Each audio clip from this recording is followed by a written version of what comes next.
আসসালামু আলাইকুম। মাশাআল্লাহ, দেখুন প্রত্যেকটা ভুট্টা ফুটে কিভাবে পপকর্ন তৈরি হয়ে গেছে। তো আজ আমি এই পপকর্ন রেসিপিটা নিয়ে হাজির হয়েছি, কিভাবে বাসায় ভুট্টা থেকে পপকর্ন তৈরি করবেন। তা প্লিজ ভিডিওটি না টেনে শেষ পর্যন্ত দেখবেন। আমি খুবই সংক্ষিপ্ত আকারে সবসময় ভিডিও দেওয়ার চেষ্টা করি। আর চ্যানেলে নতুন হলে অবশ্যই আমার চ্যানেলটি সাবস্ক্রাইব করবেন। তো দেখুন, এখানে আমি একটা প্যান নিয়ে নিয়েছি। এখানে যে কোনো মোটা তল বিশিষ্ট পাত্র নিতে হবে, ফ্রাই প্যান বা প্রেশার কুকার। আর এখানে আমি 2 প্যাকেট যেই প্যাকেট ভুট্টা থাকে ওইটা নিয়ে নিয়েছি, এজন্য তেল আর লবণটা যোগ করা লাগে না আমার।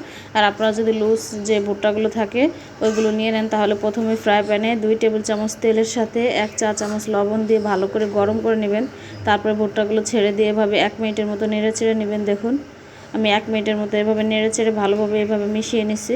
চুলার আঁচটা মাঝারি আঁচে থাকবে এবং তারপরে একটা ঢাকনা দিয়ে এভাবে ঢেকে দিবেন। আর এখানে অবশ্যই এই ঢাকনাটা দিয়ে ঢেকে দিতে হবে, না হলে এই ভুট্টার যে পপকর্নটা এটা ফুটে বাইরে চলে যাবে এবং পড়ে যাবে।